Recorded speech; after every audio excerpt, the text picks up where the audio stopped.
Mulleres de Palabras é un programa novo que temos dentro do Servicio de Igualdade da Diputación, un programa que non podemos agochar que nos encanta. Nos ten maravilladas, a verdade. Queríamos poñer en valor pois todo este talento que temos na provincia de Pontevedra, que hai moitísimo talento, e hai moitas mulleres de talento, e hai moitas mulleres de palabras.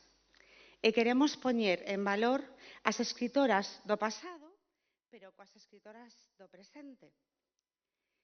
Comenzamos a andadura deste programa o Día da Poesía en Vigo. Despois continuamos no Concello de Agarda, con tamén 3 escritoras noveis maravillosas que escriben, que son xente nova, que nos aportan eso que buscamos tamén, que son referentes achegados, que poidan mirar as nosas nenas, as nosas adolescentes, que coñezan todas as escritoras que temos na provincia, que moitas son moi coñecidas, por suposto, como as escritoras que nos acompañan. Hoxe as que aproveito para saudar, nada máis e nada menos que temos a Ledicia Costas, a Fina Casal de Rei e a Eva Mejuto. Queremos, percorrer a provincia con estes programas. Por iso estamos indo por os concellos, non os tan grandes, senón tamén os máis pequenos. Así que dar as gracias ás nosas poñentes de hoxe, que xa vos deixo con elas, que a quen vimos a escoitar. Dar as gracias tamén a Susana Pedreira, como non, que é a conductora deste acto. Dar as gracias ás nosas intérpretes tamén, como sempre, que nos acompañan. E gracias sobre todo a vos. Espero, desexo, estou segura de que os vai a gustar moitísimo. Moitas gracias.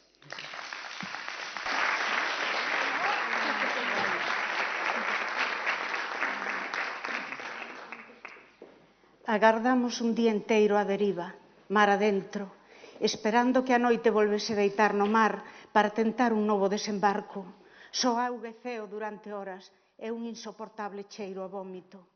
Por momentos, as ondas finxían unha tempestade e a balsa elevábase e descendía como un tifón. Resultaba imposible non mollarse. Era unha auga tan fría que actuaba de inxección de xeo intravenosa con rapidísimos efectos nas tempas e no nariz. Miña nai abrazábame con forza e eu notaba como de cando en vez afrouxaba. Vimos peixes, mais non falábamos deles, nin siquera houbo comentario ningún. Cando unha onda nos achegou paseniño un bulto, un afogado de pel violeta, coas entrañas devoradas polos monstros do mar. Non me pareceu o home que caese da balsa. Silencio e angustia.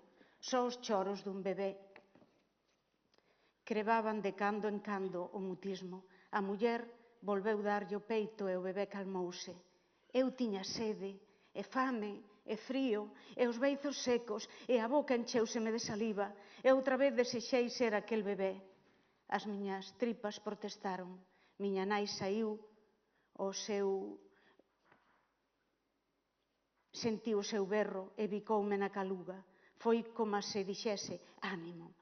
En canto pisemos terra, agárdanos un suculento cuscús, pero eu notaba a tensa escrutando o horizonte con incertezas.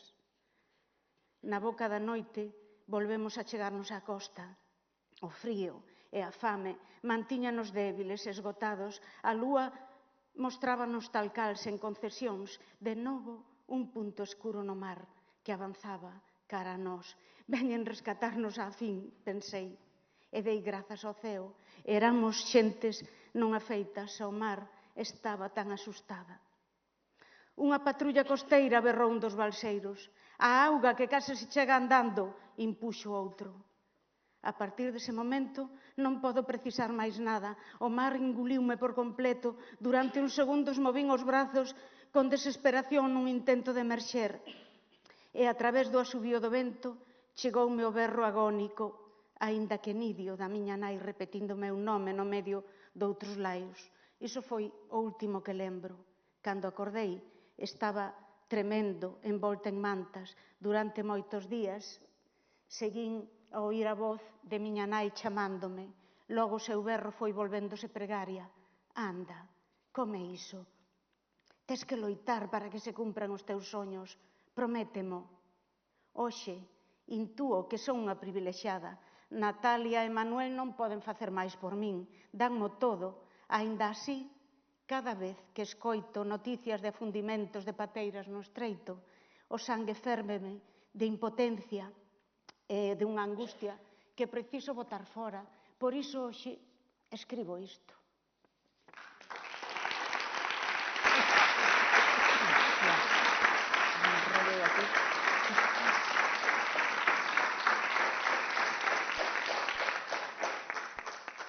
O Planeta dos Nenos fora fundado por un matrimonio que levaba décadas facéndose cargo dos nenos sen recursos, sen familia e, na meirande parte dos casos, sen futuro.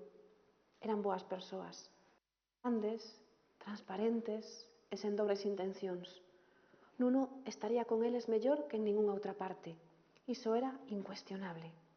Sentí Nuno non vai querer moverse de aquí, e se o levo pola forza sen deixar que se despida, odiarame para sempre. Pero diso encárgome eu, aseguroulle el. Falarei coa directora, ensinereille as miñas mans azuis, verá que a miña morte é inminente e pedirei que me tralla a Nuno coa excusa de despedirme del antes de que xa non me queden forzas para facelo. Non me negará algo así. Despois, marcharedes. E se lle pido axuda a raíña Alviña, propúxolle Ágata. Xa sei que é casi imposible que me concedan audiencia, pero isto é unha cuestión de vida ou morte.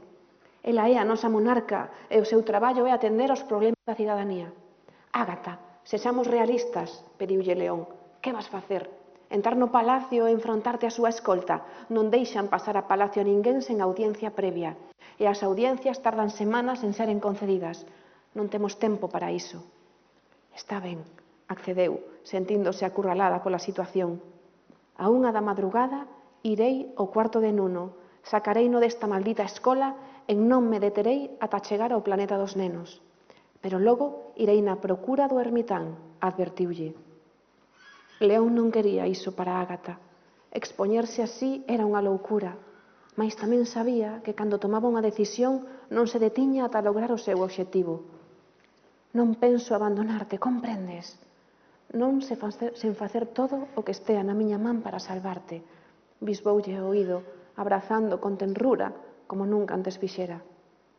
Pero se buscas o ermitán, o máis probable é que morramos os dous, contestoulle el. Paga pena intentalo, non crees? León mirou aos ollos. O seu iris era un mecanismo composto por rodas dentadas diminutas que estaban en continuo movimento.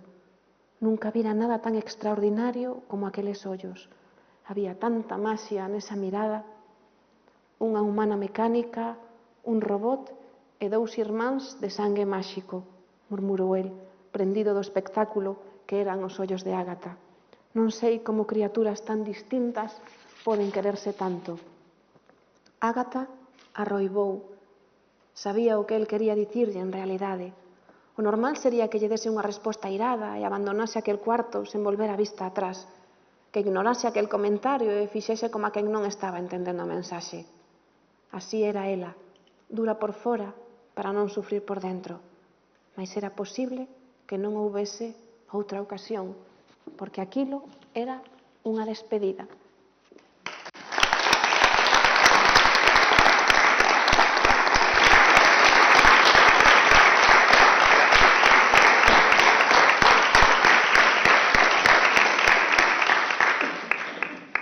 Os libros da Sala da Torre estaban sempre no mesmo lugar. Non había un fora do sitio. Tíñanos de adorno como aos cadros. As medallas e os trofeos de caza quinzaban as paredes da entrada. Os libros estaban, a bofequesí, moito mellor con ela. Na torre só servían de adorno, de ostentoso decorado de cores e letras douradas. Para a Mariña eran, no entanto, todos os mundos posibles agardaren por ela. Para a Mariña era o máis importante. Por ela, por máis ninguén, non tiña un cuarto propio, pero tiña para sí a mellor biblioteca do mundo. Levaba xa un anaco tocando coa xema dos dedos as distintas fileiras de libros. Na escuridade, só lle quedaba guiarse polo olfato e o tacto dos libros. A sala de lectura da torre tiña un recendo único a papel, a tinta, a mofo, a lavanda seca. Tiña o aroma doce dos libros de receitas. O acedo dos libros de viaxe, o amargo dos libros de historia, o salgado dos de aventuras e do mar. Coa chegada do verán, coábanse na súa biblioteca os chíos de centos de merlos que bailaban polo lugar e o recendo da flor das laranxeiras que entraba pola fenda do buraco dunha das fiestras pechadas. Só abrían a torre da quimera ás fins de semana para que non collesen valor os libros. Logo roñaban que cheraban a podre, que saberían os moifatos. A Mariña gustáballe este olor porque era o recendo propio do seu espazo. O dela, os momentos roubados que pasaba nesa biblioteca, as apalpadelas, eran os máis felices da semana. Os que lle daban azos para levar o peso dos días dunha vida que con certeza non era súa.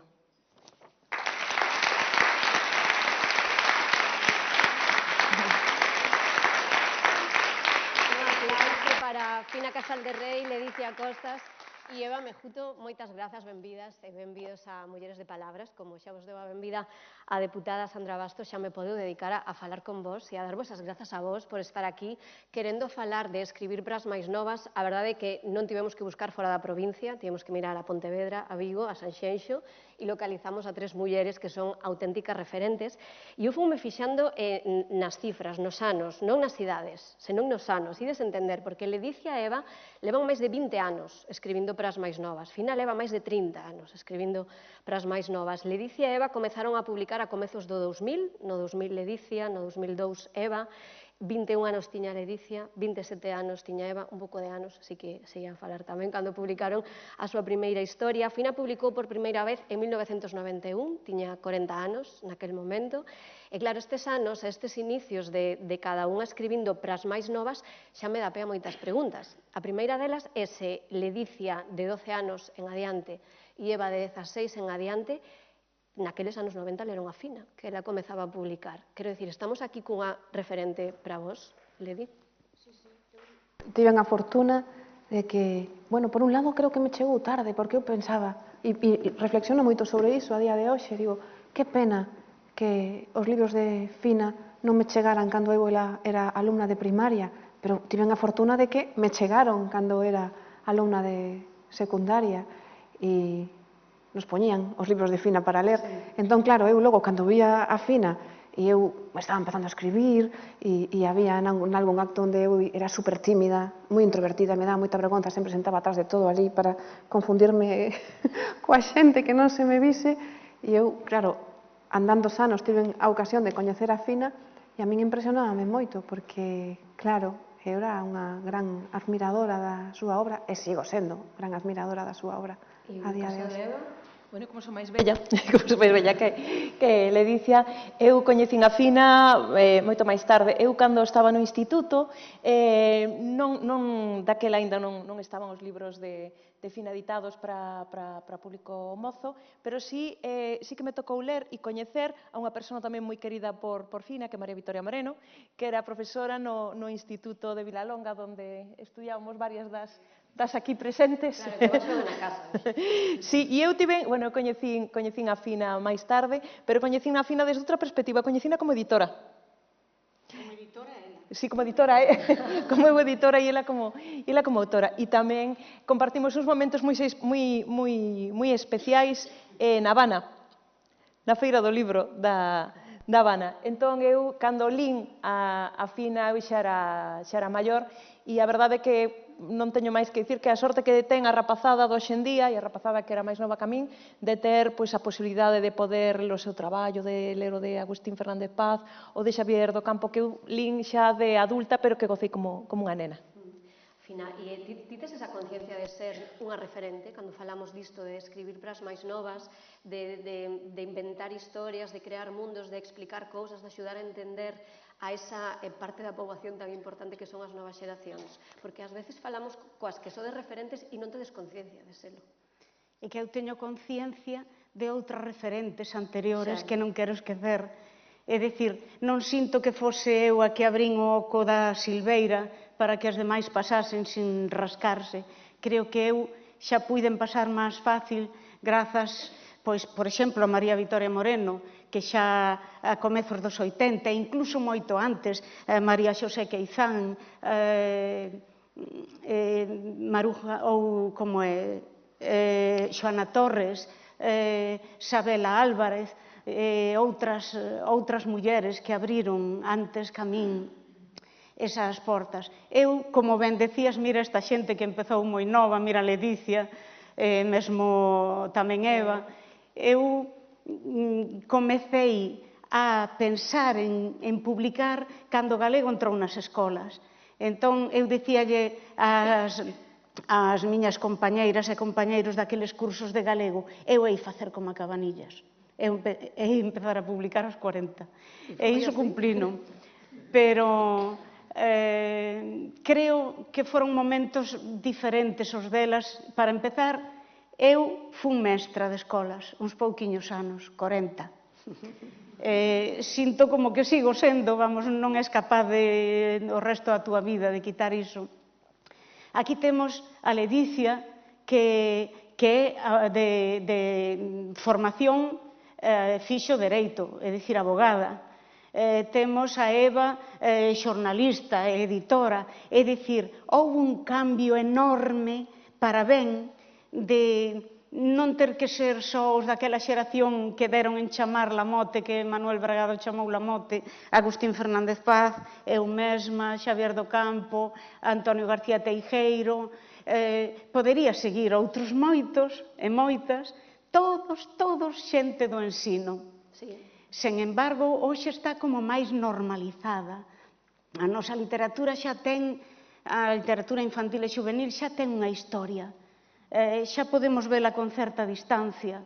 E vemos que, xusto iso, que non fai falta ser mestre para escribir. Mesmo podes non ter moi boa relación con eles, como lle aconteceu a Roald Dahl, por exemplo. E escribir para os máis novos. Escribir para os máis novos. Claro, eu quería preguntarvos se hai decisión ou se é instintivo isto de comezar a escribir justamente para as persoas lectoras máis novas. Non sei se é algo que foi innato, Ledicia, ou se hai unha decisión de, sí, eu quero dirixirme a este público. Nun inicio non, porque eu nin sequera, cando empecé a escribir, nin sequera era consciente que existisen diversas categorías e que unha fose infantil. Claro, eu estaba no instituto, era alumna, a miña primeira novela que saiu no ano 2000 escribina cando era unha... Eras adolescente, non? Claro, era alumna de instituto. Entón eu escribín esa novela porque me puxeron un 0 nun exame de lingua galega, un exame dun libro de lectura, que un libro que eu lera, e suspendín. Non me gustara nada o libro, ainda por riba, e collín un cabreo monumental, e dixen, cheguei a casa, claro, eu estaba sempre lendo. Primeiro tiven que dicirlle aos meus pais, acabo de suspender todo o trimestre, non só o exame, porque suspendín todo, claro, por ese exame suspendín todo.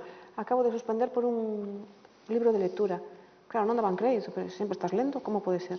Entón dixen, bueno, pois vou a escribir a novela que a mí me gustaría que me puxeran aquí como lectura. E así naceu... Sí, ás veces creo que das cousas feas poden nacer outras bonitas. E entón, nese momento, eu era absolutamente inconsciente. Logo, andando os anos, sí, claro, agora sai unha decisión e son perfectamente consciente do que fago e do meu público favorito, que é o infantil e juvenil. No teu caso, Eva, había decisión ou non? Non, porque eu estudiei xornalismo, pero despois, cando empecé a traballar como xornalista, horrorizábame a profesión e digo, ai, os meus pais que me pagaron a carreira e agora que estou traballando non me gusta nada, que vou facer? E xurdeu a oportunidade un ex-profesor meu. Escapar da profesión. Sí, pois foi tal cual, dixo, vamos montar en Pontevedra unha editora de libros infantís e buscamos alguén para ir así. Entón non sabía nin para que era, dixen que sí porque o que non quería era traballar no mundo xornalístico. E entón, pois, non sabía nin a que ia, pero collín a opción. E empecé a ver o mundo desde dentro. E, bueno, empecé desde as bambolinas do mundo do libro, empecé a escribir, foi de casualidade, había un palé de libros no almacén, porque o mundo editorial pode parecer así como moi glamuroso e para nada, hai que facer de todo. Pois eu tiña que coller uns libros dun palé, Ganapán das palabras, de Pepe Cáccamo, lembrome perfectamente, e había que coller uns libros e estaba moi alto, e digo, pois vou coller aquí, para que vou coller aquí unha escaleira. Entón collín uns de abaixo, claro, mal, porque así me veu o palé de libros por enriba da cabeza, e despois había un pouco cachondeo de, había que facer un libro para unha colección que se chamaba Os contos do Trasno Comodín, que eran contos de tradición oral, e había un pouco cachondeo, pois que faga Eva que ten moitos libros na cabeza. E así como Sí, entón, eu así un pouco ofendida, e dixen, pois vos vais cagar.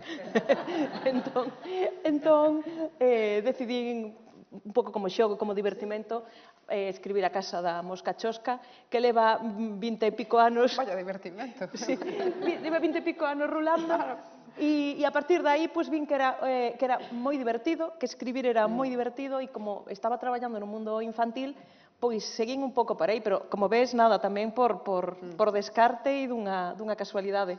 E o teu caso, Fina, porque eu non sei por que decisión houve aí a Eu tos 40 escoito anos? as a elas e noto esa diferenza de que eu, a idade que empezaron, nin soñaba con que algún día publicaría libros. E máis, da nosa propia literatura, que había cousas maravillosas que poderían servir para os máis novos. De feito, moito despois, eu con historias mesmo de Castelao seducía o meu alumnado, aunque lle dei clase de matemáticas durante un tempo, porque eu por oposición son de matemáticas, pois pensaba que unha maneira de seducilos era entrar contándolles o primeiro día algunha historia, algo.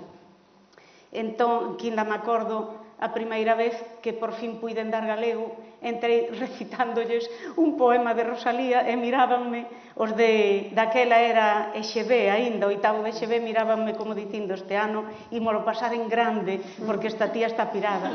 Entón, despois foi bonito ver como che decían, tes razón, profe, si te metes na pel do poeta, sintes algo por dentro, como unhas cóxegas.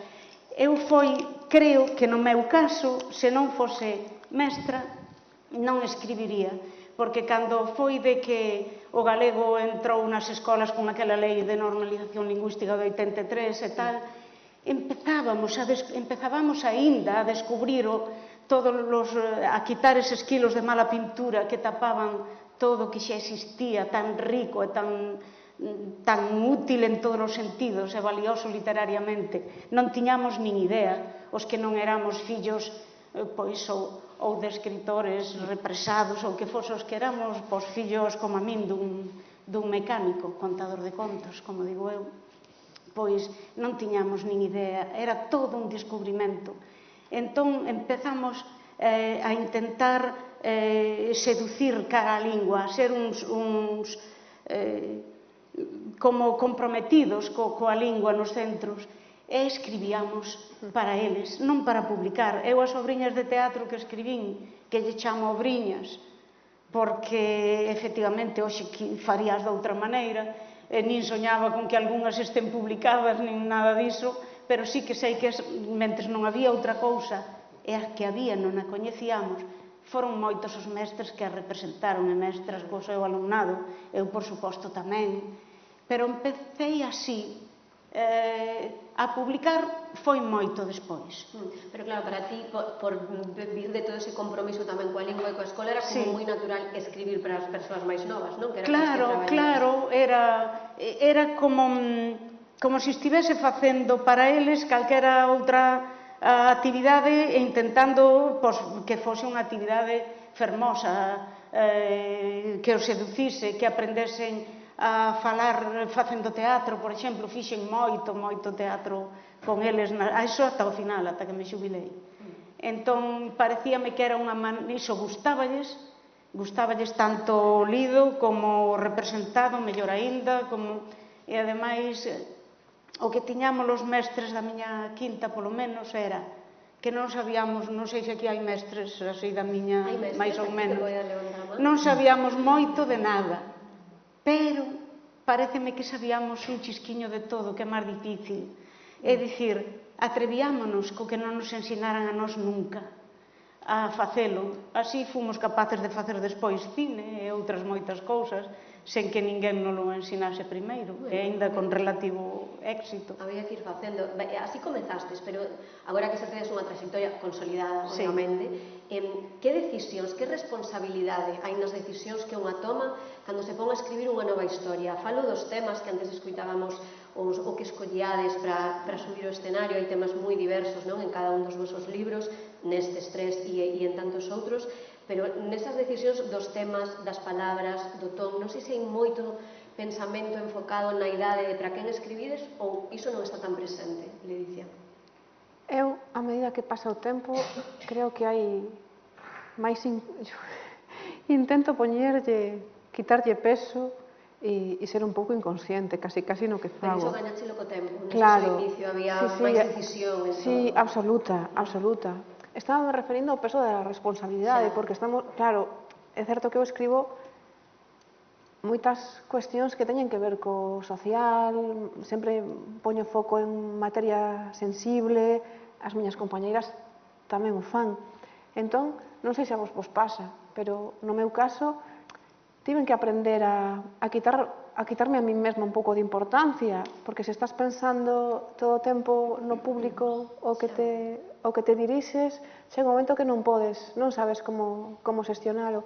E logo hai outra cuestión, que creo que é moi importante. Ás veces pregúntame, pero ti pensas no público?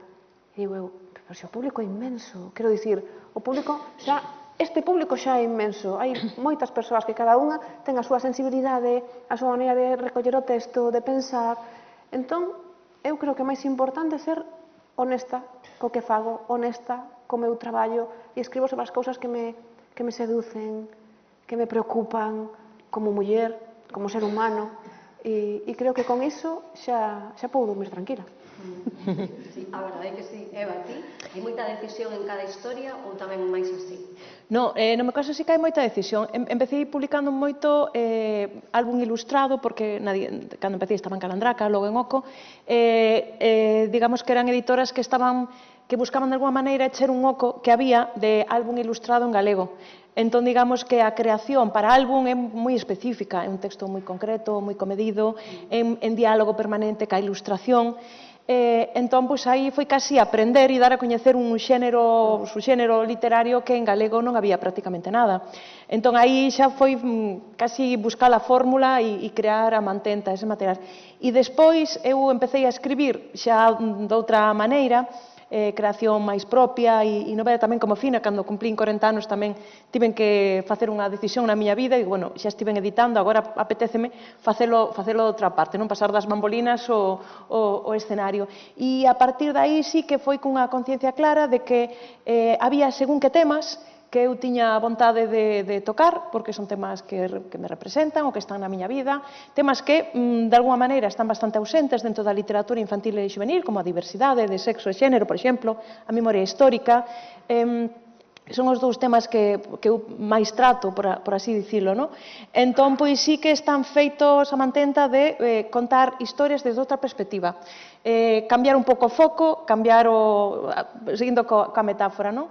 Enfocar, poñer aos ollos cambiar a perspectiva, enfocar outros temas desde outras miradas e poder ofrecer o que a miña vida, a miña experiencia, o meu coñecemento poda valer, pero sempre intentando que non sexa desde un punto de vista pedagóxico, didáctico, sino experiencial, humano, desde as tripas, desde o corazón, desde o sentimento, que non hai cousa máis sensible e máis emocional que un adolescente, ou que un neno e unha nena. Entón, aí, eu creo que sempre coa perspectiva desos temas, co tema da emoción, de que o libro transmite esa emoción que non sabemos explicar de outra maneira, e unha cousa que eu creo fundamental é o sentido do humor. Entón, conseguir tocar temas durísimos, temas moi complicados, pero sempre dunha maneira na que haxa unha perspectiva de vida optimista e no que o sentido do humor como filosofía de vida estea presente. Entón, non sei se son decisións conscientes ou non, máis ou menos sí, pero sí que é algo que para min está moi presente e que forma parte tamén da miña identidade como escritora. Fina, e ti que dirías? Porque eu lembro ser un adolescente de 14 anos aproximadamente, ler Asústate Merche. Claro, eu creo que foi o libro máis revolucionario en canto a temas que ler ata entón, non? Porque aí estabasme falando de descubrir o amor, pero me estabas falando de abortar, estabasme falando de suicidio, había tantas relacións interesantes pero complexas nese libro, que iso é abrir un mundo, por iso digo que decisións tomades, non? Porque é abrir un mundo a ollos de xente que os está abrindo para o mundo. Si tes esa conciencia de decidir? Eu intento meterme na pel dos personaxes e creer que son cada un deles. É dicir, creo que no fondo os que escribimos somos un pouquiño todos os nosos personaxes. Intentar que respiren, que é o momento máis delicioso cando notas isto non o podo poñer porque isto non o faría, este personaxe non faría isto, cando notas como que están vivos, o de si penso ou non, ou me deixo ir. Si podo falarlle disto a Sí, esta creo xente de 13 e 12. que me deixaba ir máis antes que agora, pero é que aquí hai xente moi nova ainda. Creo que penso quizáis demais ás veces. Pero máis agora que antes. Sí, moito máis. Para facer unha cousa que cabe na palma dunha man, doulle moitas máis voltas, aínda que hai algunha historia, como despois vai cadrar, hai unha que non é tan delgada, que son 100 e pico en libro de páxinas, imagina que son como 40 folios ou 50, que escribín en 2 días e iso sí que non o fixera nunca. E ainda por riba enviei a un concurso que foi o último que enviei de literatura infantil e juvenil. Era a terceira vez que un galego enviaba un concurso a nivel do Estado, pois tiven a fortuna de que lle concederan o premio. E fora escrita, metida na pel dunha nena de 6 anos, escribindo sobre todo para unha persoa maior. É dicir, que debo escribir moi raro ás veces. E que ás veces tampouco non hai explicación, non? Moi raro, porque creo que algúns dos libros, ou moitos dos que escribo, paréceme a min que se o lese algún adulto, ás veces dinmo a iso, paréceme grato. Din, eu isto non o lía porque pensaba que era unha historia así tal, con este título, unha cousiña de nenos, así un animaliño que anda por aí tal, pero logo vin que pois claro que sí, que escribir para nenos, iso sí que o teño moi claro. Non é para escribir para seres menos intelixentes que a min. Son máis novos, teñen menos experiencias vitais, pero intelixencia pode que teñan máis que a miña. É dicir, que merecen todo o meu respeto, e mido cada vez máis cada palabra, doulle 1000 voltas. Iso non significa que o faga mellor, que a veces boto de menos aquela frescura coa que escribía e despachaba rápido, porque daba clase, queríalles, é dicir, o curso ocupábame, o que os que dan clase saben o que significa. Só escribía con moitísimas ganas no verán, escribía moitísimo. E agora que teño moito máis tempo, vou moito máis lento. Porque pensas todo moito máis. Dirán, que queres se pasas dos 70? 3. Ninguén está pensando iso, porque pero si, vas tendo unha percepción de todo diferente, iso é normal, evolucionamos, todos, por fortuna. Pero interésame isto que ela está dicindo, porque vos, que levades menos tempo que ela, xa levades máis de 2 décadas, esa consideración que para o público en xeral ten a literatura infantil e juvenil, vístela evolucionar. Somos máis agora os adultos que lemos igualmente libros que as etiquetas das editoriais ou nas librerías indican que son para nenos e para nenas. Iso mudou ou aínda non, lle dice? É que eu observo que agora dase un fenómeno que antes non se daba, que é moi bonito. Eu polo menos, cando era pequena, lía soa. Os meus pais non sabían o que eu lía. Agora, os pais e nais están implicadísimos. Nas casas hai un ritual antes de dormir, hai un acompañamento, e se o pai e a nai non vai co libro, xa é o pícaro que lle di mamá, e mi libro que? Hai ese momento que se dedica á lectura e que é un momento familiar que creo que é super tenro e que contribúe a que os libros sexan un obxecto valioso e familiar. E é absolutamente natural que haxa libros nas casas. A lectura con acompañamento antes non se estilaba. Agora sí, a mí me dá moita envexa as nenas e nenos de hoxe, porque vexo que os pais len con eles. Entón eu sempre teño tentacións agora, e fago, a verdade é que o fago, que nos libros infantís que escribo tamén estou pensando neses pais e nesas nais que len cos fillos e dirán, mira, pois, bueno, as capas diferentes de lectura, non? Que ten unha boa obra infantil. Creo que hai que aspirar a iso, a escribir para nenas e nenos, pero a min encántame o concepto, así como hai no cine películas para todos os públicos, pois eu creo que nós escribimos libros para todos os públicos e temos moitísimo mérito, as cousas como son. A verdade é que as mulleres de palabras que os dedicades a escribir as máis novas estades sempre reivindicando isto, que a mí me parece que é o xusto, non? Que non hai idade, que hai literatura, que escribides para todos os públicos, pero a consideración xeral do mundo, crees que mudou? Porque ti además que deches o salto no 2019 e que aí foi como comentado así, o salto, por fin, para adultos, sabes? Esa etiqueta que eu sei que ti sempre intentaches matizar. Crees que evolucionou iso? Que agora tamén non solamente vos o defendedes, senón que de forma xeral a literatura infantil e juvenil está ao mesmo estatus? Que va? Que va? No, que va? Hai un sector, ademais, que... Mira, hai unha cosa que me dan así como... Estamos aquí en familia e se non se pode contar non me importa, pero non contar igual.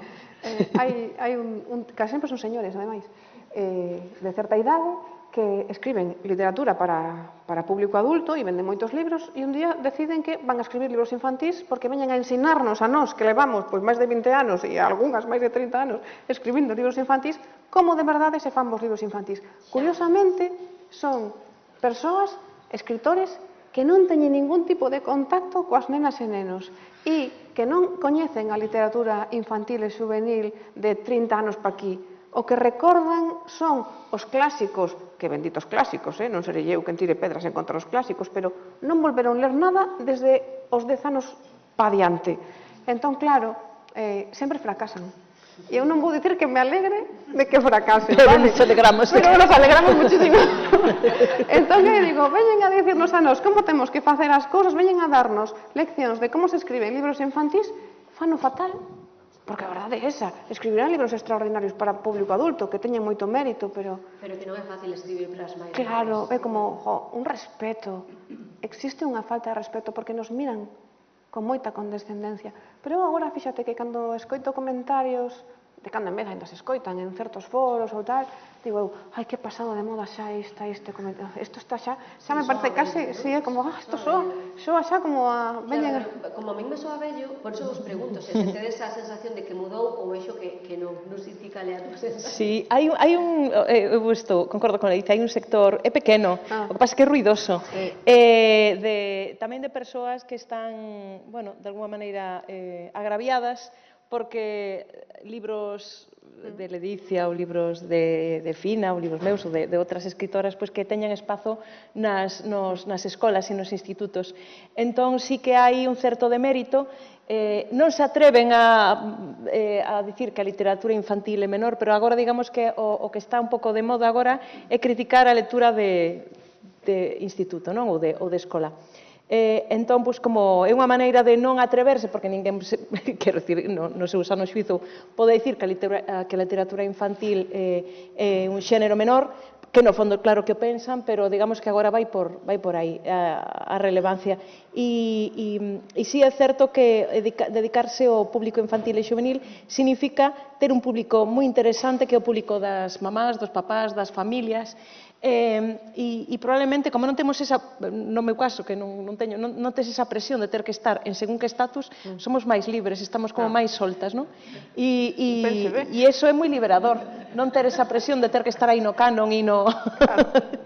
Porque como facemos cousas menores e claro, e a verdade é que é ben divertido, e é ben divertido precisamente tamén entender a relación que temos coas profes, por exemplo, ou coas mamás e os papás e cos mediadores de lectura. E no meu caso, co tema das crianzas, dos nenos e das nenas, é que é un público fantástico, porque ten unha capacidade, ten menos experiencia de vida, como di Fina, pero teñen unha maneira de ler o mundo moito máis pura, moito máis curiosa, moito máis limpa que a nosa, que a fomos perdendo coas presas, co apuro, co multitasking, co traballo, co estrés, fomos perdendo unha maneira de asombro, de curiosidade, que temos que aprender deles. Entón, estar no mundo dos libros para pequenos significa non poder nunca deixar esa parte infantil que temos nos, que creo que é o máis valioso que podemos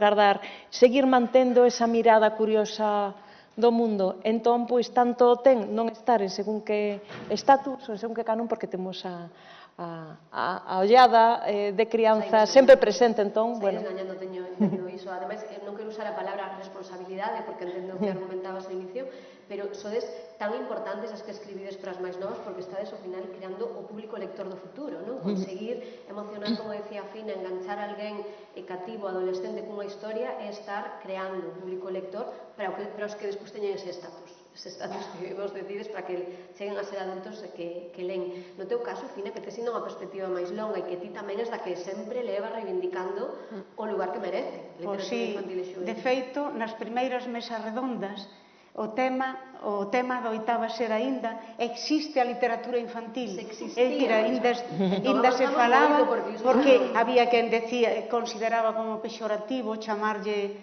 xa a palabra infantil, chamarlle literatura infantil, ata que se chegou un pouquiño como á conclusión de que existe unha literatura que gusta aos rapaces e as rapazas, e será esa que lle chaman infantil, que ás veces non coincide coa que se escribe especificamente para eles. Estou pensando, por exemplo, en Memorias dun neno labrego, que non o escribiu pensando en que estaba a facer literatura infantil, senón que estaba a facer literatura, que nós tamén o pensamos cando estás escribindo unha historia que logo poden ler os nenos ou que lles gusta. E ademais, se porque lle gusta un adulto, iso vai en detrimento de que de verdade te comuniques con xente nova e lles metas por dentro algo desas formigas tal, pois primeiriños son eles. E no que decían que estou con elas de que aínda se considera, non hai máis que mirar como considera a nivel internacional. O Premio Nobel de Literatura ten unha dotación económica inmensa. O Premio Nobel de Literatura Infantil e Juvenil, que é o Andersen, non ten dotación económica. Non é por nada, pero creo que di bastante. E logo, nos estudos universitarios, por empeño de parte do profesorado, por vaise coñecendo sobre todo cando estudan infantil ou así en ciencias de educación, pero senón en filoloxía, aínda falta que se tome en serio a literatura infantil e juvenil, e non hai, isto pásanos a todos. O mellor que podes facer cando non sei se é o mellor, pero sí que se fai. Cando algo descoñeces, pois é desprezalo. Cando estudaron filoloxía, ninguén lles puxo diante o que é a literatura infantil e juvenil, libros paralelos, destripalos e ver como están escritos, libros vos que os hai. Se eso non se fai, pois adoitas desprezar o que descoñeces. E iso tamén pasa bastante. Andouse moito, pero aínda falta. Aínda hai xente que agora che di e agradece o que descubre, verdadeiras xoias literarias en libros escritos para nenas e para nenos, e que foi por pura casualidade porque lle mandaron ler a un fillo. E, por certo, eu digo, benditas lecturas de obriga. Esa obriga pódese facer de moitas maneiras. A min nunca me obrigaron a ler un libro cando era nena. E canto boto de menos iso. É dicir, ter máis lecturas, hai moitas maneiras de achegar un libro a un neno. Non vale que escollan o que queiran, porque ao mellor é como coas comidas, ao mellor escollen comer chocolate todo o tempo nada máis, e un chisquiño non está mal por aquilo de bueno, pero hai que intentar darlle, pois, aunque sexa disfrazado de hamburguesa, verduras e peixe. E aí está o papel das familias, das persoas mediadoras. E creo que o que en algún momento decía Ledicia tal, de que como é o que non teña didatismo, iso non significa que non ensine. A boa literatura ensina sempre. Simplemente a beleza xa ensina. E os rapaces, as rapazas, podedes probar. Pode que non saiban distinguir unha metáfora, pero saboreala, sí. Sí que son capaces, iso seino, estou completamente segura. O da beleza ensina é ben bonito e además é que eu creo, e no caso de Ledicia, sin, por suposto, non é o vosso estilo de ninguna das tres, o didactismo, a pedagogía, pero solamente con ese fragmento que leías da balada dos unicornios, aí xa temos o teu universo, non? E esa necesidade, creo que orgánica, de falar sempre do amor e do entendemento entre os diferentes, non? Eso non sei se hai decisión, pero está sempre nunha obra de Ledicia. Canto ensina iso, estou convencida, non? De que seguro que terás mil cousas para contar de cativos, de adolescentes, de adultos que entenderon mellor o valor do diferente grazas aos teus libros. Sí, penso moito nisto, sempre digo, outra vez volvín a escribir un libro sobre a diferencia, sobre as nenas e nenos que non acaban de encaixar no grupo, nenos raros, que me gusta a mí moito decir nenos raros, nenas raras como un piropo, como algo positivo. Seguro que as 4 que estamos aquí fomos nenas raras, nenas alternativas, claro que sí. Entón, pois sempre acabo escribindo sobre o mesmo e aí tamén o que falaba antes, un punto de inconsciencia, porque mentre estou facendo, estou tamén o fío do que contaba Fina, tan metida na pel dos personaxes, no seu xeito de relacionarse, na emoción do personaxe, que non me decato dese pouso, dese pouso último. E cando acabo e reflexiono sobre o que escribín, digo, outra vez, volvín a escribir outra vez un libro sobre o feito de ser diferente, sobre o valor da diversidade. E sempre penso, bueno, pois que ben, non? Porque está claro que ese é o meu tema. Está claro que non hai que seguir batendo niso, non? Para que todo o mundo entenda ben a riqueza dese mundo diverso do que formamos parte. E falademe das nenas que vos fostes, porque na web de Fina e outras veces eu teño escoitado, ela di que foi unha nena que pasou fame de libros, que en algún momento agora tamén o dicías, ela escribe moi ben, di, aquela escaseza de lecturas pareceme irrecuperable e sinto como unha enfermidade que quixera deter a medida que cumpro anos para que non siga avanzando. Vos credes que as nenas que fostes, no caso de Fina con fame de libros, no voso agora me contades, marca de alguna maneira a escritora que sodes agora para as máis novas? Eva, non sei se ti tes moi presente a nena que fuches. Sí, eu creo que non hai escritora que non fose lectora, que non tivese fame de historias. Hoxe, digamos que a rapazada ten o seu... ten outras ofertas de lecerdas que alimentarse, non? Eu lembro que no meu tempo, eu cumprí 50 anos, hai pouquiño, pois na casa os libros que habían eran do club do círculo de lectores, que compraba a miña nai, entón, bueno, se había que ler El pájaro espino, vamos, lías El pájaro espino. Ou Mortadelo e Filemón do meu irmán, quero dicir, e era como unha necesidade orgánica, unha biblioteca de Sanxenxo, o que houvese. Entón, pois, o feito desa escaseza probablemente tamén acordaba máis a necesidade e o aburrimento, non? Que tiñamos, o tempo libre que tiñamos, que agora está todo pautado. Eses espazos en branco creo que tamén alimentaban esa necesidade de contar historias. Eu creo que é común que casi todas tiñamos curiosidade, unha maneira de ver o mundo moi curiosa e a vontade de alimentarnos de historias, que esas historias finalmente iban deixando un pouso, que son as historias que agora contamos, non? Entón eu creo que, no meu caso, creo que tamén, pois eso, unha nena así tamén rara, que lle gustaba moito ler, e eu creo que ese sentirse distinto, ese non encaixar, ese ter un universo propio, porque ás veces de pequenos non gardamos. Eu lembro de estar moito tempo soa, e ese estar soa eu creo que me axudou tamén a buscar.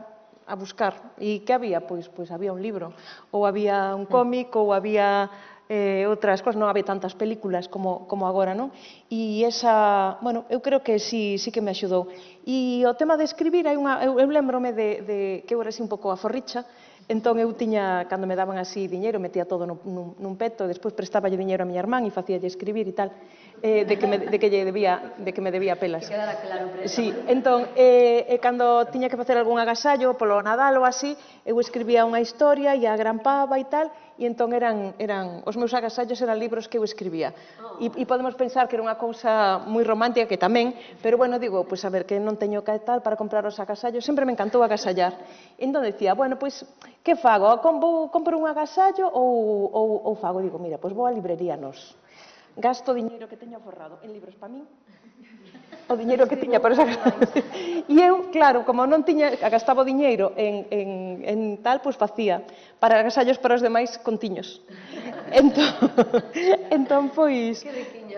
Entón, pois... Agora escribes moito poñendo en valor a literatura e os libros, Sí. non? Na ladra da biblioteca de Meigas que antes lías, iso está, no texto que vas ler ao final, Sí. ese Cando leo tamén está, e no caso de Fina, esa fame de libros, esa nena que ti fuches, crees que está moi presente na escritora que és? E que anque dixese que non, De está a mentira. narices, porque nos pasa a todo o mundo. Ímonos modelando pouquiño a pouco, pero eu creo que xa dende que estamos no ventre da nosa nai, é dicir, dende o comezo de todo o que nos pasa vai nos modelando, e iso tamén. Pasei fame de libros, de historias non é, que meu pai tiña unha gran biblioteca oral. Contoume moitísimas historias que me seguiron habitando sempre. De feito, eu seguín contándose, por aí empecé a escribir as obriñas de teatro, é dicir, transformando en teatro aqueles contos. Tamén, ao mellor, iso serviume, como non tiña tantos libros como para sentirme saciada, o pouquiño que tiña, como me sabía. Eu teño aquel recordo delicioso de ler, é como se te pillasen, todas as cousas boas son pecado, entón, pois, como se te pillasen algo que non debían, te pillaban lendo algo que non poñía por fora matemáticas, nin lingua, nin así, entón, era aquela sensación de clandestino un pouquiño, quero pensar que tamén foi unha fortuna iso, e logo dos libros, quizás influíse en que agora hai xente que unha vez que lee un libro regálao, e xa non é de agora, xa o facía Lorca. E, sin embargo, eu, sobre todo se me gustan moito, son moito máis egoísta. Non son capaz de desprenderme, pareceme que é algo que está ali é máis. Aínda sinto aquela cousa de que son como mantas que te protexen, que teño que ir a falar, aunque haxa internet, aunque haxa todo iso, que se teño que ir falar a un sitio dun tema, teño na casa libros que falan diso, síntome tranquila, se non sei, aprendo, despois conto pasado pola miña maneira de ver o mundo. Arrastras iso, ata hoxe. Creo que sí, de feito, sigo pensando que cando me regalan libros, aínda que xa sexa un problema, sabémoslo todos, de onde metes tanto libro, e aínda que non os lea lido todos, nin moito menos, sigue gustándome que me regalen, sigue me parecendo que é unha cousa que é que me teñen en certa consideración. De feito, tiña un amigo que agora vive máis lonxe, que traballaba en Pontevedra, e de cando en vez deixábame na porta algún libro, deixábanos, e a min parecíame bonito iso. Non eran libros seus, libros, outros libros, e deixábamos na porta da casa, como quen deixa unha barra de pan. Que vai ser feliz. Libros como a barra de pan, está moi ben. E le dice que o que máis lle gustaba de nena era comer chocolate, que antes dicía ela, visitar cemiterios, arrincar cables ás bonecas, era e ler libros. Esa nena que ti fuches, crees que te acompaña como escritora? De maneira inevitable, claro que me acompaña. A min pásame como a Fina. Eu tamén te acompañei a un cemiterio. É verdade. En Bos Aires. E aquel taxista que nos timou, acordaste? Que nos levou a dar un rato e chegamos ali e estaba casi a punto de Por pechar. culpa dela fomos ver todas as tumbas, unha por unha. É que me parece... A nena que fuches continúa. Claro, me parece unha maneira estupenda de coñecer unha cidade e a sociedade que vive aí, vendo as tumbas, non? Entón, sí, creo que as nenas que fomos están nas adultas que somos hoxe. E había unha cousa que a mí me pasaba, e era que eu valoraba as casas que visitaba dos poucos amigos que tiña, ou cando ías a casa de alguén ou tal, polos libros que tiña. Eu dicía, mira, que biblioteca teñen. E recordo que había uns coñecidos, uns nenos do barrio, que non valoraban nada os libros, non os lían, tiñanos ali porque ellos compraban, e os meus pais non me podían comprar libros, porque, bueno, aquel momento, pois, era os anos 80, pois, a crise golpeaba, en algunhas casas, como na miña, golpeou forte, e o que ansiaba era ter moitos libros e pensaba, oxalá eu tivese, envexaba as persoas que tiñan moitísimos libros e cos anos pois acabei tendo unha casa onde, como non teño onde colocar os libros, pois acumulo, teño apilotecas. Non teño biblioteca porque non teño oco, pero teño apilotecas de libros e sinto como se tivese moitas mantas, estou protexida. Bueno, tería moitas máis cousas que falar con vos. Obviamente había o capítulo premios, porque temos aquí dúas das mulleres máis premiadas escribindo, pero as máis novas. Ledicia, sigues a ser a única con 3 premios Lazarillo, non? Hat-trick. Sí, ninguén ainda bateu eso. Creo que non. Ambas as dúas gañaron o Barco de Vapor, ambas as dúas gañaron o Nacional de Literatura. Eva, creo que, non sei se alguén gañou máis follas novas gala do libro galego que Eva, gañou tamén un premio moi importante que o dos clubes de lectura, das bibliotecas escolares. E Ledicia tamén. Que ese é un premio maravilloso porque indica que moitas persoas mediadoras é moi bonito. leron ese libro e acabas de gañar o Agustín Paz, do Concello de Vilalba, que iso significa que leremos nalgún momento onde caben 4. Sí, estou facendo as correccións e acompañando o traballo da ilustradora, que é super bonito tamén esa parte así do previo, non? De estar traballando nos andamios do libro que vai sair é moi emocionante. Ademais, con ese premio, entendo, Agustín Fernández Paz, que é un auténtico referente tamén falando. Referente e unha persoa querida e admirada, entón levar o seu nome carón do meu, eso xa é un luxo de por sí, claro. Temos un texto final para que leades cada unha de vos e despois, se queres, comezamos con Fina e despois pecharemos, estamos pechando cada ciclo de mulleres de palabras tecendo redes, non só coas que estades aquí convidadas, senón con outras mulleres que vos recomendades. Eva, como non me fixo caso, non leo o correo electrónico que lle enviei, tal vez non as trae pensadas, pero as de última. 3 mulleres e 3 títulos de libros escritos por mulleres. Imos gozar da voz das 3 lendo as súas propias historias. Bueno, eu creo que nos dixeras que dixéramos por que o escollíamos. Eu son guiadiña. Sí, moi ben. Pois escollino porque era unha maneira de compartir con todos vostedes e tamén con vos, que ti xa o sabes, pero algo que para min é bonito. Pois este libro, O estanque dos párvulos pobres, publicado hai 30 anos, pois un produtor descubriu no descoñecido, además novo, canario afincado en Madrid, chegoulle esta historia, namorouno e vai facer a película e van empezar ademais pronto. E como anécdota, só un momentiño, pois fala o tema da morte, do tema da morte dunha maneira realista, pero dende a mirada dunha nena de 6 anos. A nena que vai facer de Noema, da protagonista, xa está escollida, xa escolleu o produtor. Quere, ademais, rodala en galego en Galicia, en Pontevedra, vai ser, ou sexa, xenial. A anécdota é que coñecín a nena e a nai, son de Pontevedra. Entón, dixenlle a nena, leu coa nai o libro, dixenlle o que? Gustouche o capítulo onde o avó mexou polos pantalóns? E a nena fai, sí, que divertido. E a nai di, ai, que capítulo máis triste. A historia é a mesma, pero a mirada é diferente segundo as experiencias de cada quen.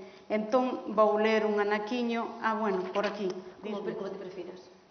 Bueno, marquei o mesmo, é exactamente o mesmo. Pois queda máis bonito no libro. Entón, di, un día o avó estaba ben porque ría e todo. Foi ao médico con mamá e cando viñeron, mamá marchou para o seu cuarto e chorou, que eu sentí nada. E outra vez empezou a estar contenta diante nosa e a chorar cando estaba soa, que eu seino. E falei co avó, mamá está enferma. Por que mo preguntas? Porque ás veces rí e despois, cando non a vemos, chora moito e di papasiño querido e cousas así. E di, e iso é moi raro, tamén di que non quere que marches. Onde vas ir, avó? Non sei onde nin cando, formiguiña. Eu non son unha formiga, son grande, avó. Mira, Noema, que avó, eu son vello e... xa sei, e tes que ir dormir para o museo, xa é antigo, a que sí? O avó riu moito, eu tamén rin, porque o avó estaba contento, e despois puxose serio, e seguiu falando cousas. Un día terei que marchar, E non quero que chores, nin que esteas triste, de acordo? Vale, eu non choro nin cando me peite a papá, tampouco non choro cando marcha. Total, teño poderes, se pecho os ollos, vexo, aínda que non estea. Despois ven e tráeme cousas, mamá é parva por chorar, a que sí? Sabes que todos sabemos de ir ao ceo? Díxome para ensinarme cousas, é sabio. Sei, non? Por iso quero uns prismáticos máis grandes que os de papá. Claro, ao ceo hai que ir cando xa somos vellos. E o avó xa é bastante vello. Ten bastón, ten engurras. E un día foi na ambulancia. Por iso lle tiven que dicir unha cousa. Home, un día tes que morrer. Xa o sabes. Mamá e papá saben que vas marchar. Din que non se pode falar diso diante túa para que esteas contento. Tamén di que eu non podo saber nada. Escoiteillo falar un día. Pensan que senón non durmo. Pero durmo. Pensan, mamá sempre anda a dicir mentiras. Ten sorte de que non lle medre o nariz. O avó e máis eu fixemos unha promesa que é un segredo moi guai. Non lle podemos dicir a ninguén que falamos destas cousas.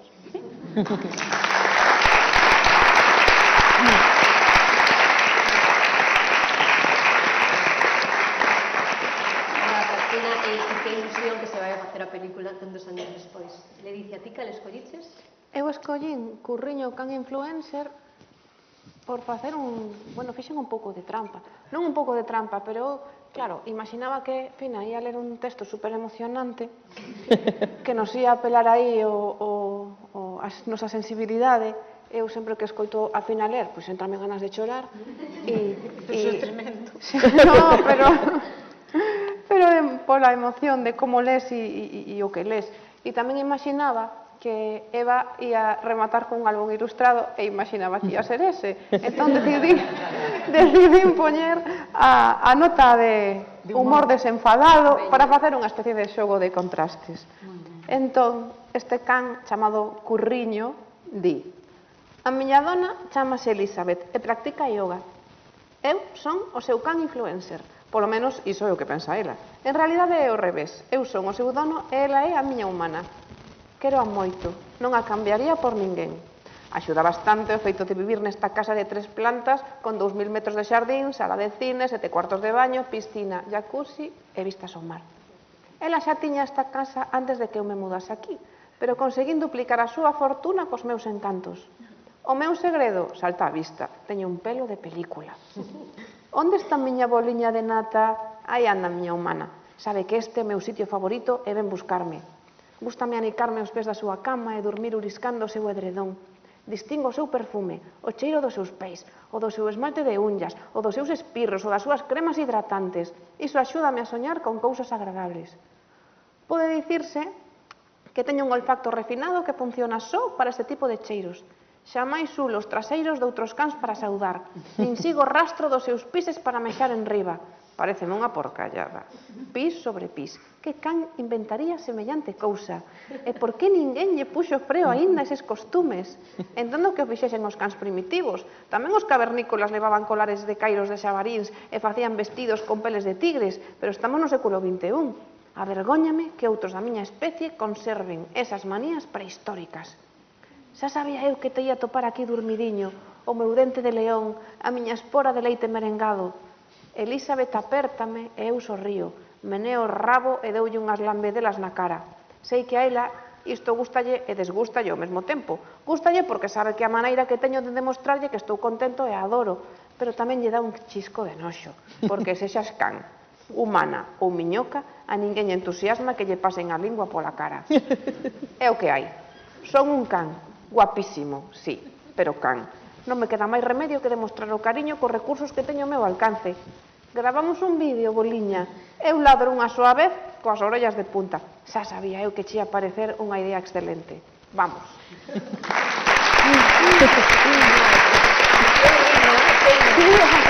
Vale, ya sabía. Das persoas máis novas tamén na pel das súas mascotas. A ver, Eva, ti escolliches Candoleo, non? Sí, eu escollín Candoleo porque cando nos timos que pechar na casa durante a pandemia, pois tiven a oportunidade de poder ler libros que tiña pendentes de ler, os libros apilados, de reler libros que tiña ganas de ler de novo, de mirar décadas despois, e de facer expurgo de libros, que creo que saíron da casa 3 unidades de libros, despois de semanas e semanas, e ao final creo que foron un que regalaban con non sei que. Pero, bueno, foi un momento bonito para facer a reflexión sobre o que os libros supuxeran para min, e con Bea Gregores, que é amiga miña, foi alumna miña, e agora é amiga, pois fixemos de fiestra a fiestra, por videochamada, pois un álbum que a min, bueno, pois é dos meus libros o meu preferido precisamente porque ten ese recoñecemento, non? O que o libro e a lectura foron para min, e, bueno, pois como foi feito tamén nun contexto moi especial no que os libros realmente foi na pandemia decatámonos do importante que era ter libros, do importante era do que sufríamos cando as librarías estaban pechadas e do que nos podían aportar, non? De portas para fora, para viviren de portas para dentro. Entón, pois, bueno. Veña, escoitamos tú. Bueno, pois, como un álbum, eu fixen unha parte pequeniña e quen fixo a maior parte foi Bea, teño que enseñar as ilustracións. O libro chamase Cando leo. As guardas hai que ler tamén. Nun álbum hai que ler a cuberta, hai que ler as guardas, hai que ler a páxina de créditos, e cando empezan as palabras xa hai moitas cousas que xa sabemos. Cando leo, todo é posible. Sobre todo, o imposible. Cando leo, non hai portas. Nin fronteiras. Non hai límites. Nin celas. Cando leo, non vai frío. Marcha a fame. Foxe o medo. Cando leo, son quen son. E moito máis. Cando leo, non escoito o tremor das bombas.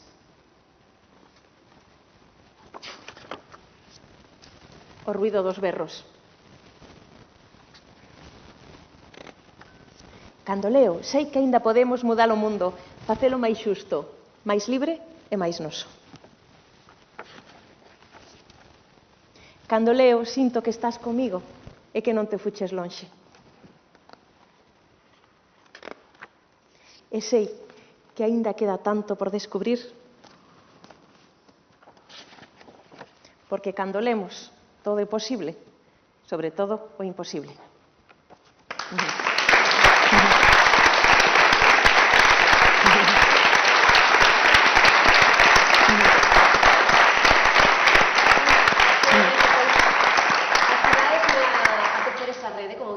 Dadesme 3 títulos e 3 nomes de autoras para seguir facendo medrar esa rede fina.